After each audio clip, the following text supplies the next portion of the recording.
I've always said, then if you can't find something to do in Dunedin, they need to check you for breathing. Yeah.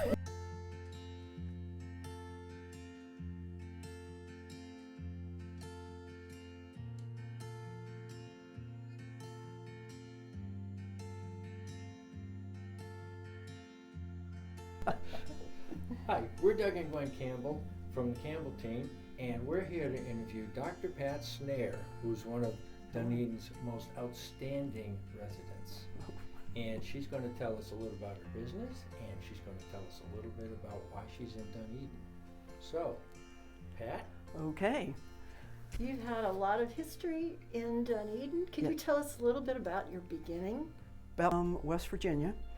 And they dropped me off in Ocala to stay with my grandparents while they looked around the state, because they had been coming to the Clearwater area to do fishing and from the party boats down at the marina and stuff. Mm-hmm. They came here first, never left.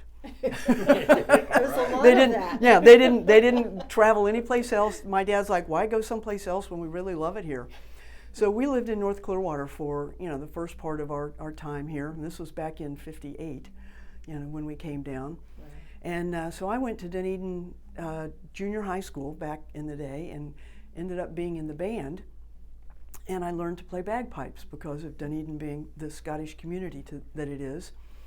When it came time for me to go to high school, they changed the school district to where I was going to have to go to Clearwater. And my dad, being the person that he was, didn't want to buy another car. So what they did is they sold their house actually and moved to Dunedin. And we lived on Sumar Road, which is the very closest street to the high school at the time, because McLean, McCarty, McFarland, those were orange groves. Oh, wow. Okay, back in those days. Okay. But the funny thing is when I graduated from high school in '66, my mother wanted to move back to town, so they went back to Clearwater. Because there was not any shopping or any of those kind of things. The mall was down in Clearwater and all that. So they went back to Clearwater. And of course, I went off to college, and so I didn't live here for a while after that. But that's how we got to Dunedin, was actually because of my bagpipes. That's great. That's cool. Great. Cool. Yeah. So we understand that. We see you around town and playing bagpipes and all that. Yes. What did that all develop into? It seems to be much more than you're playing in high school. Oh, yes, it has. As I said in our Rotary meeting that one day that I talked for a few minutes, there are two things in my life that have just given me everything. One is my career in chiropractic, and the other are those bagpipes. Wow. I have traveled the world because of those bagpipes. I have met people because of those bagpipes that I never would have known before. I remember one time I played pipes down at the Church of the Ascension down in Clearwater. Every year they had a Boar's Head ceremony on January the 6th, and I always piped in the different people that came. That's cool. But before I went to the Boar's Head ceremony, I parked my car about 4 blocks away because, as you know, bagpipes are not quiet. So I parked over there to warm my pipes up before I went over to the church. When I came back, there was a note on my windshield, and I thought, oh, geez, I got a ticket. Well, no, actually, it was some man wrote me a note and said, thank you so much for practicing your pipes in front of my house. It reminded me of my homeland. Oh, cool. Oh. So I got goosebumps just talking about it. But I have touched more people, not me particularly, but because of those bagpipes and playing at different ceremonies and celebrations. And I tease, I know 2 songs. Scotland the Brave and Amazing Grace. I'm Miriam and I bury 'em. There you go, that's all good. Used to be in the band, I knew more songs, but now it's just those 2. But I've met so many different people because of the pipes and traveled to places I never would have, probably gone before. And awesome. It has been a huge part of my life. Yeah. That's awesome. Tell us a little bit about chiropractic. How'd you get there? Can I tell you the honest truth? Sure. Okay. Of course. We love the truth. I love the truth. Well, I have a cousin who's a chiropractor in West Virginia, and it was like, oh gosh, we've got one of those in the family. And but considering, where we were from, it was okay. So he came down to Florida one time to bring his family to Disney. And when I lived up there, he was sort of my big brother growing up. And so he called me and he says, Pat, he says, I'm bringing Sherry and the kids to Disney. Why don't you come over and meet us? I'm like, sure, fine. And so we spent the day at Disney and did our thing. And then at the end of the day, Sherry took the kids up to put them to bed. Mike and I went down to the bar. And at the time, I was a dental hygienist. So I tease that I'm a fallen tooth fairy. But so we were in the bar, and he says, Pat, why don't you go to chiropractic school? And I'm like, Mike, I can't even spell chiropractor. I said, I don't have a clue what you do. So after the second beer, he's like, no, he says, you take care of the whole body instead of, just their teeth. Right. He said that there's way more to it than that. So I'm thinking at that time, I'm like, that sounds really pretty good. So sure enough, I came home.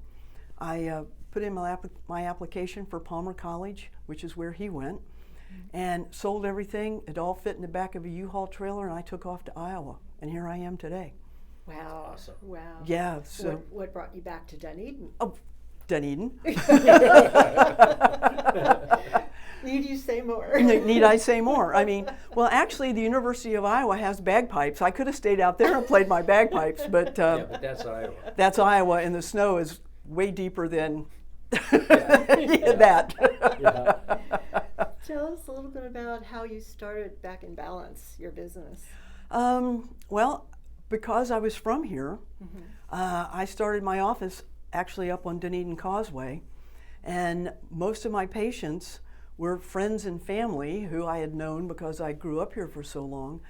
But and this is one of the things that I say that chiropractic has contributed so much to my life. As you all know, when you have a business, you get into Rotary, you get into the Chamber, you get into the Dunedin Youth Guild, you get into, all the different things around to try to get the word out of what you're doing. And because of that, I never had that opportunity as a dental hygienist, but because of having my own business and getting out into the community and getting to know more people and building my practice, it opened me up to a whole different world in Dunedin. Wow. That's And awesome. got to meet so many people like y'all. I never would have known y'all if it hadn't been for Rotary. That's And right. it's Most been likely. all our That's right. pleasure. Yeah, well, mine too. So those are the kind of relationships on top of helping people feel better that I have gotten because of the fact that I have been in chiropractic, and I've, not only played pipes in front of people's houses, but I've met people because I've, been out, marketing and doing those things. But actually in the beginning it was for a business, and now it's for fun. That's cool. Because That's I super cool. enjoy That's great. all those activities that I got involved in, and the multitudes of people that I've met and the relationships that I've formed because of having this as a profession. So that's so much more than just a business. Oh, it is way Yeah. more than just a Yeah, business. just I a mean, business. And some of your patients are third generation, aren't they? third and fourth, actually. Fourth? I just went to the graduation for a party for somebody who I know her great grandmother, Wow. and she was also the drum majorette of the high school band, which I was also that. So Allison and I, have this little bond. Oh, But that's- so yes, I've got that's several wonderful. families that I have generations that I've been seeing over 41 years. That's cool. Wow. Yes. Back to the bagpipes. Okay. The Highland Games. I hear you have a family connection to the Highland Games. Yes, I do. Yes, I do. My father was, when I was in the high school, he was president of the band boosters. And if you've got kids or grandkids or whatever, you know that you're always hawking something. I mean, we sold. If I never see another pecan log roll, it'll be too soon. Because, well, no, I won't tell what we used to do. But anyhow. I could guess. Okay, but we sold light bulbs, pecan log rolls. I mean, we stood on street corners with cans. We did all this stuff, and my dad's like, "We've got to have something that we can do to generate an ongoing income and revenue and that kind of stuff." And he and the band director got to be friends because of him being the president.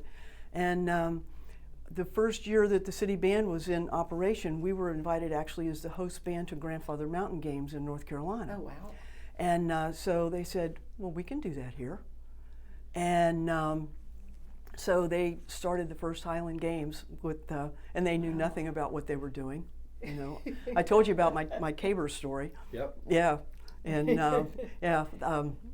So when they were trying to find, you know, the pole that they toss, the caber, right, yeah, okay, caber. it's got to be so much weight and so much in length. Right. And so my dad and the band director started out one Saturday morning, with a chainsaw and my mother's bathroom scales. Yeah, it was pretty to technical. Make a professional caber. Caber, that's right. So they started out with a palm tree, and if you've ever tried to lift a piece of palm, it's so dense, it's so heavy. Well, they Yeah. cut the thing at the right length, but they couldn't lift it to get it onto the scales. So the next tree that they thought, my dad's like, oh, Florida pine, you know, it goes straight up, great. Right. Cut this pine tree down, cut all the side branches off. They went to pick it up, take it over to the scales, put it down, couldn't turn loose of it because of the sap. So they ended up with a cypress tree up there at Lake Tarpon. They waded out into the lake and got the, so yeah, so it was pretty technical in the beginning. That's hilarious. Oh, So wow. how big have the games grown from that beginning to what they are now? Oh my gosh, I can't even begin to guess as far as dollar-wise, you know, what people. When we started, the only bands that were here were our middle school and high school band, and the city band was in operation by then. We did have a couple of other bands from out of town. The United States Air Force has a pipe band, and they came down and performed. We used to have a tattoo, you know, the night before the games, and they came down and I would say, you know, probably 1,000 people, you know, max. Right. That's including the participants and all Right. that kind of stuff. And I think our gate this year was 6,000. Wow. Yeah, Well- and that doesn't include the participants and all the people. Well, and how about all the people that attend the parade? Oh yeah. The day before, you've got thousands of people. Yeah, we've that got all really those. enjoy that. Yeah. And actually, we have to call it a march because if It's we a call march. it, yes, we have, It's a march. because if we call it parade, then there's other restrictions with the sheriff's department. So, yeah, but so yeah, we have, you know, all the people coming down and all the Yeah. different pipe bands participate in it, and the Highland dance and that sort of thing. And so, but we have people coming from all over North America and Scotland, and we Wow. bring judges in from Scotland and that sort of thing. So, and when we've gone, we've been surprised at all the clans and the, oh yes. you know, dressing and period Mhm. and all of that. It's just been magnificent. Oh, I know. Well, normally we have about 25 or 30 clans. This year we had over 40. I'm not exactly sure That's how Wow. many. That's Wow. But Amazing. yeah, in the 5K run, in fact, one of our Rotarians was in charge of that, Mark. Yep. And so we It's just expanding. it just has expanded. And the original purpose was for, you know, money for the high school band boosters, but because we've included all the other bands and things like that, we now donate to the middle school, the high school, the city band, and then we have a scholarship fund.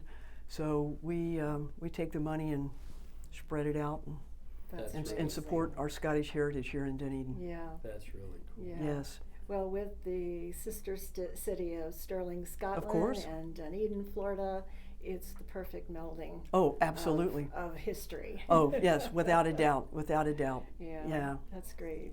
Pat, thanks so much for all your time. Oh, you're welcome. And do you have any closing words to say nice about Dunedin? No, I don't even have to think about it. No, I tell you, I've always thought, and growing up here, that this is one of the best towns for families ever. Because I participated in everything that was going on, you know, the softball leagues, the summer programs. We have one of the best rec departments and all the different programs that are not only for the kids, but for the seniors. And but there are so many things to do here in Dunedin, and encourage people to participate in them.